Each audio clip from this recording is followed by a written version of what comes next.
I had a severe allergic reaction one time during the track banquet. That wasn't fun. And I had to go to the hospital and, stay the night and into the morning and make sure my heart rate was all good because I was pumped full of adrenaline. So afterwards, because the EpiPen that I had to take, the needles are ginormous, it really does mess with your leg. And so I wasn't able to run for about a week. Welcome back to the TOWKA Talks podcast. Today I'm joined by William Tepera. He is a senior at Keller High School, absolutely charming. He was and is the JV captain for the Keller cross country and track squads. He's a professional honey stinger waffle eater, currently training for the 2026 Cowtown Marathon, and he is a big time shoe enthusiast. Will, thank you so much for joining me. Welcome to the podcast. Thank you. Thank you. I'm glad to be here. So let's just jump right into it. What are you looking forward to during the rest of your high school career? So we just finished cross country season. State was a couple days ago. And so we're going to head out to NXR. It's this November. It's going to be at the Texas A&M course. And so NXR is the last cross country race that I have for high school, and then it turns into track season. So I still have a bit of time to, work on my running and get better for PRs and just as a person as well. And so just finishing up the year is one of the most important things for me. Is NXR a really big race that a lot of teams like across the state or the region go to? Yes, sir. We got a lot of teams that come out. It's regionals, and every year there's an Arkansas team that comes over. And so it's pretty big. It's a very important race for a lot of people, myself included, because it's outside of your high school. And so you're really running with your team instead of for your team. And so it's a bit of a deeper connection as well.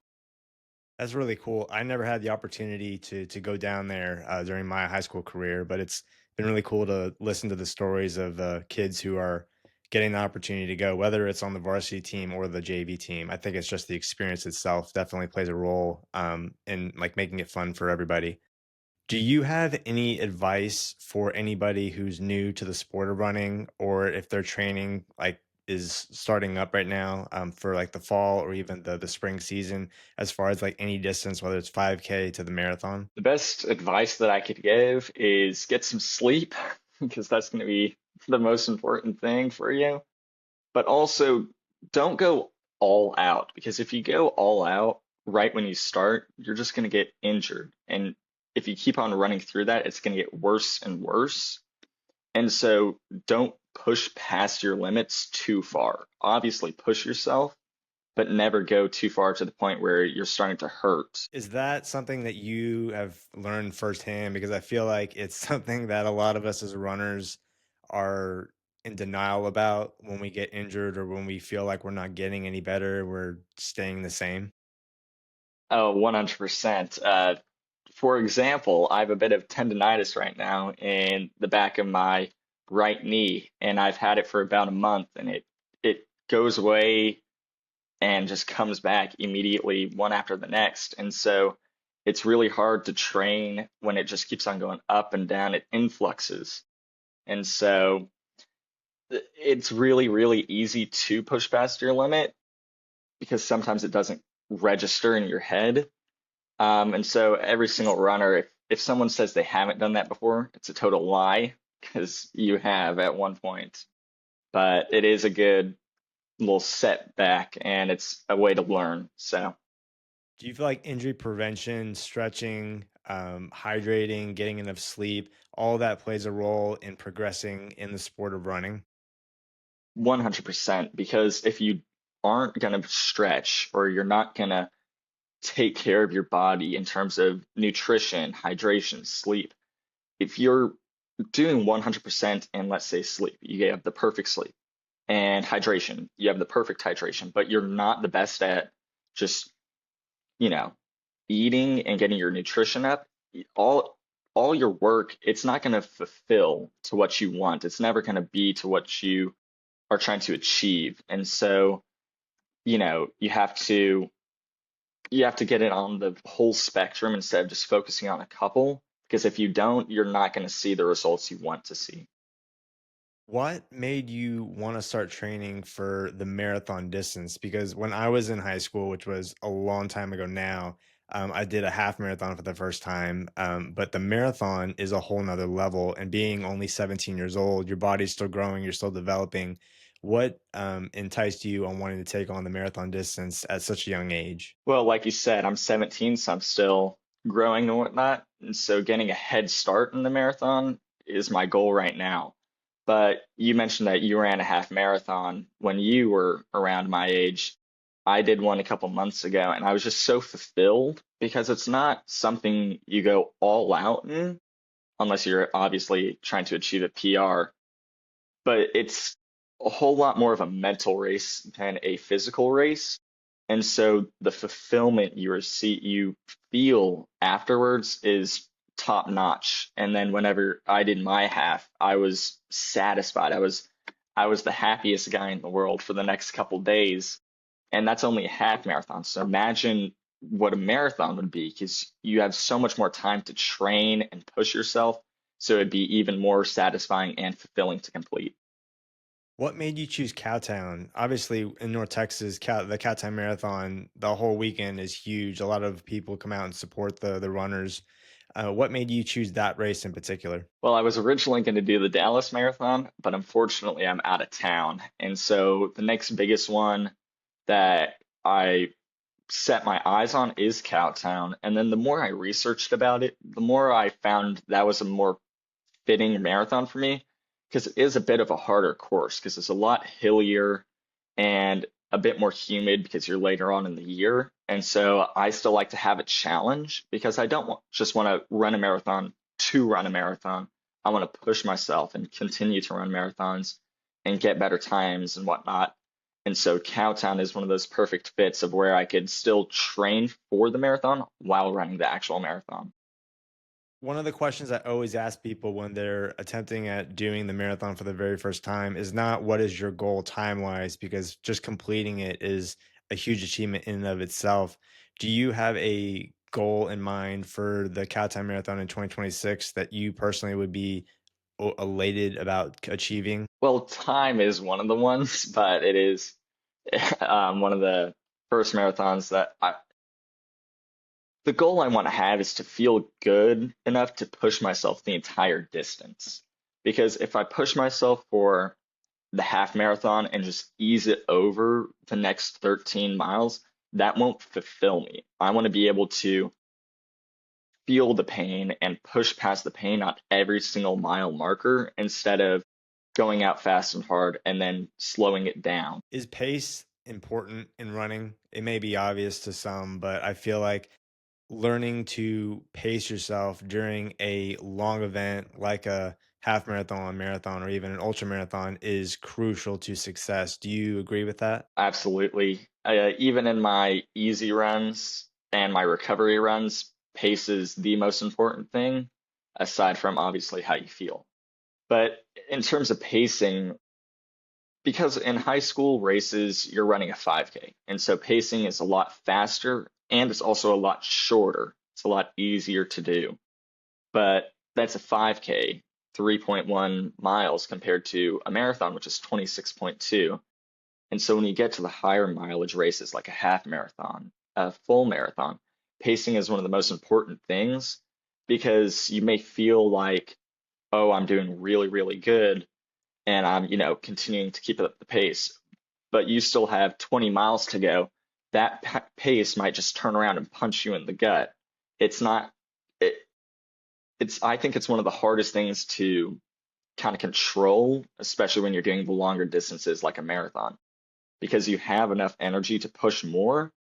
And especially for me, because like I said, I've been running 5Ks for over 4 years and I've trained for 5Ks for over 4 years.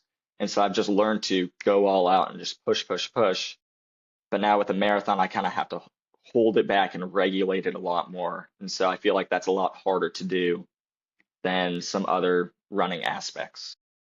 Are you currently being coached by anybody during all of this? Because I feel like you're very wise beyond your years when it comes to not having any experience in that type of distance, but being very sound and very like wise when it comes to knowing your body and preparing and training wisely. Technically, I have my a couple of cross country coaches at our high school, and I've been working with them for, like I said, about 4 years now. And so you can take a lot of what you learn from running 5Ks or a mile race, just running in general. You can take a lot from these shorter distances and apply it to the longer distances.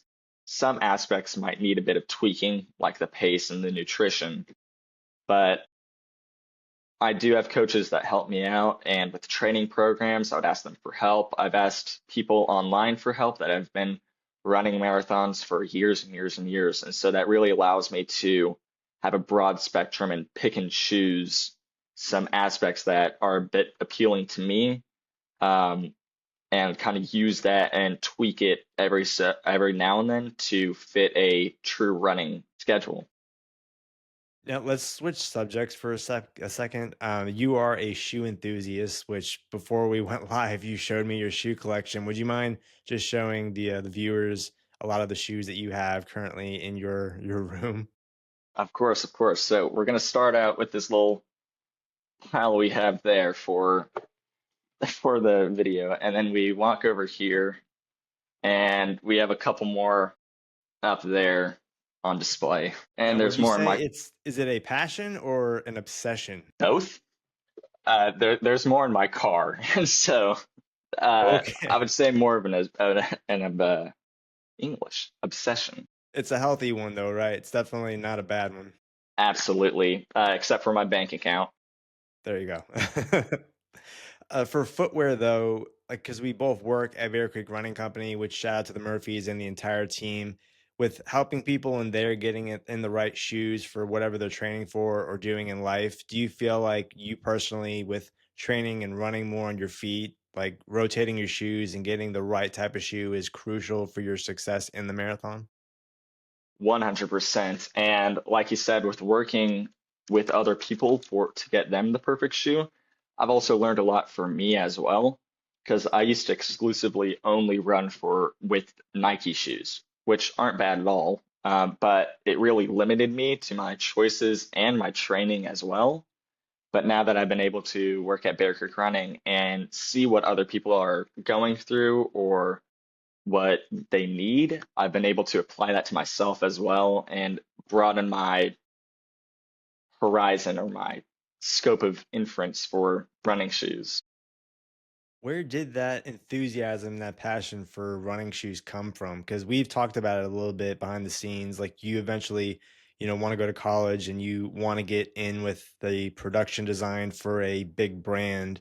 Where did that come from originally? It's a tough question. I'm not too sure myself, but I think it really stems from being with people on the team that I look up to, like people like Kyle Cox or Davis Harlan, people that were my captain, that I really looked up to whenever I was on the team. And then we would just normally talk about cross country things. Hey, how was your run this day? Oh, what were you wearing?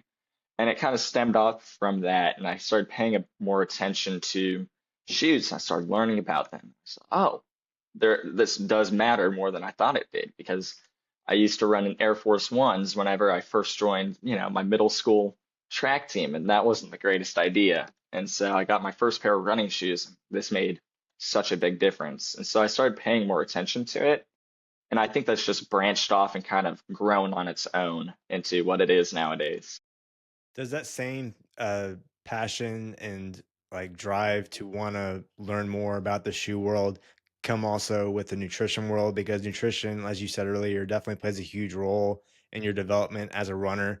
Have you also experimented with different nutrition products that are out there? And what, if so, what have you found that works best for you? But yeah, I would say right now the nutritional stem is growing a bit faster than the shoes, just because Cowtown is coming up a lot faster, and shoes don't really change that often, but your nutrition can. And so nutrition, yeah, stemmed off like the shoes. And some of the things I've been working with is getting a lot of the processed food out of my system, which is a lot harder than I originally thought it would be. And I don't know other people's circumstances, but for me, I'm able to go out and get other sources of nutrition and some more natural things. And I've been getting a lot of the sweets and, milkshakes and everything disgusting now that I view as disgusting out of my system. And so, really, and people talk about nutrition during marathons. Whenever I see videos online, they're talking about during the marathon, like foods you should use or other, nutritional supplements that you can use for the running. But a bigger part of it is what you eat at home. Because if you're not eating good at home and then you go into a marathon expecting to be the best or get a time you need, it's not going to work out with what you want it to.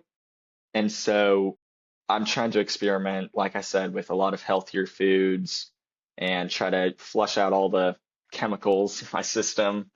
And it is taking a positive turn for me. I can really feel it. What advice would you give to somebody who may not know a lot about nutrition, who's trying to find what works best for them? One piece of advice I would give is don't really listen to everyone online because especially on, you know, platforms like Instagram or TikTok, you see these people with cooking these insane meals and saying, "Oh, you should be eating this, this, this, this, this," or "Oh, if you're not doing this, you're a bad eater, you're a bad runner." It's never that serious. It's very, in my mind, very easy to switch your nutrition, and it can be as simple as changing one of your meals. Like if you're going to go out for lunch, instead of going to a Chick-fil-A or a McDonald's, go get a Caesar salad. It's as simple as that. And I've actually been craving a couple Caesar salads recently because that's my go-to little lunch right now because it's so refreshing and I feel like it restarts your day. But that's my Caesar salad little spiel. Back to nutrition. It's never as complicated as it might seem because you can go out and, like I said, get a Caesar salad. You can go out and get chicken and cook it yourself instead of going to a place that deep fries it and whoever knows what. And so the only real caveat to that is, or downside would maybe be cost because more natural ingredients sometimes do cost more and a bit of time. But I enjoy cooking, so it's not a waste of my time. It would just be a waste of my time if I have homework to do. What made you the captain of the JV cross country and track teams? Because I'm just curious. That's a very um strong title and role to have even at the varsity level. But were your comrades like, hey, you're the guy. We want you to be our fearless leader? Or how did that work? Well, like you said in the beginning, I'm absolutely charming. And so from day one that I saw my coaches, I just hit it right off. And my brother was one of the captains for the varsity team whenever we were both on the team. And so with all the meetings that they would have and just the talks we would have with the coaches, I would usually be in the mix as well, just because my brother would have to drive me home. And so I got to learn a lot from those talks, and I really took it to heart. And I feel like that really leveled up my experience with, leadership and patience. And my coach could see that as well. And I wouldn't say bestowed it on me. It's like, oh, you're the JV captain. He was just like, go lead them. Okay. Why do your teammates call you Vengeance? It's an interesting story. From this talk already, you could kind of see how adamant and how passionate I am about the marathon distance and just training in general. And so it was on the way to a mall that we all carpooled for, and it was a bit of light teasing that was going around. And my teammates also know that I am quite adamant about the marathon distance. And so they were talking about how the Keller Warrior would strike fear into the hearts of, Southlake or Byron Nelson. I would get my revenge. I would get my vengeance on them. And so just the name Vengeance just stuck with me. That's pretty cool, man. I'm not gonna lie. What lessons have you learned so far, if any, like positive or negative, that have stood out to you from the rest in your prep for the Cowtown Marathon? One of the most important lessons would be staying motivated because before I started my actual marathon training, I was doing my 5K training because we were in the middle of cross country season. And so I was really motivated to finish up cross country season and switch over to marathon training. I was one of the most motivated guys, and my For You page was filled with marathon tips and training regimens and just people that I would look up to nowadays. But as soon as I started, it kind of hit me like a brick. Like if an old grandma, had a brick in her purse and swung it, it just smacked me in my face because I kind of fell behind of what I needed to do. And my motivation wasn't the highest because it wasn't all that I expected. And so trying to stay motivated, I think, is one of the hardest parts. And especially for me, because like I said, I'm going from training for 5Ks, which is real fast, go all out, to marathon, which you have to regulate yourself. And so it was really hard to take the paces that I was going in the 5K races and try to slow it down or transition into a marathon pace. And so that really messes with I think, my senses because I've just been, for years, I was training for the 5K. Now I have to switch over to a different, training regimen and thought process as well. Talk about a time in your life when you had a major setback, whether it's in running or in life, that made a lasting impact on you. Ooh, can you say that one more time? Absolutely. Talk about a time when you had a major setback in running or in life that made a lasting impact on you. One of the major setbacks that I've had would probably be it's a bit of a not good story, but I had a severe allergic reaction one time during the track banquet. That wasn't fun, and I had to go to the hospital and stay the night and into the morning and make sure my heart rate was all good because I was pumped full of adrenaline. And so afterwards, because the EpiPen that I had to take, the needles are ginormous, it really does mess with your leg. And so I wasn't able to run for about a week. And that was at the track banquet, which was right at the end of the year. And then we have a bit of a Keller cross country tradition, which is called Bot Games, which is the seniors organize. And it's just fun games like we have a mock track meet, or we might have an ultimate frisbee game, and it's just a way to stay fit over the break and, stay fit and have fun and still be a team even after all the running seasons are over. And because of that, uh, not fun time at the banquet, I wasn't able to do all that. And so that wasn't very, very nice. Is there anything that stands out to you in your high school career so far? Because obviously track is right around the corner now, that has stood out to you from the rest, whether it's building the friendships you've had the coaches you've had to learn from, or even the experiences of going to certain meets.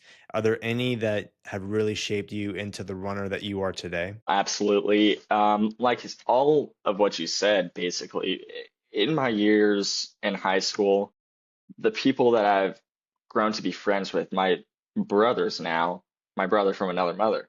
Um, these people I would die for. I mean, these are some of my greatest friends I've ever had. They are the greatest friends I've ever had. And my coaches, I don't really see them as a coach. I see them as a friend, as a mentor. And so all of these things combined just really shape you to the person you need to be because they're the type of people that will hold you accountable if you do something wrong. And if you start falling behind, they're the people that help pick you up. And so throughout high school, I've been shaped by these people. I feel like I've shaped some of them. And it's just been such a bonding moment that I don't really want to have it go away whenever we go to college. It goes by really, really fast. I've told kids for years now, like, enjoy your high school years because it flies by, and even in the college years as well. Will, I want to thank you so much for sharing your insight and your wisdom with people. I want to wish you all the best in your marathon prep and continue to enjoy your high school career. If you guys enjoyed this episode with Will, please give it a huge thumbs up. Subscribe to the channel if you haven't already. If you didn't watch the last podcast episode or the last YouTube video, the links to both of those will be in the description below. And until next time, we'll see you guys on the other side.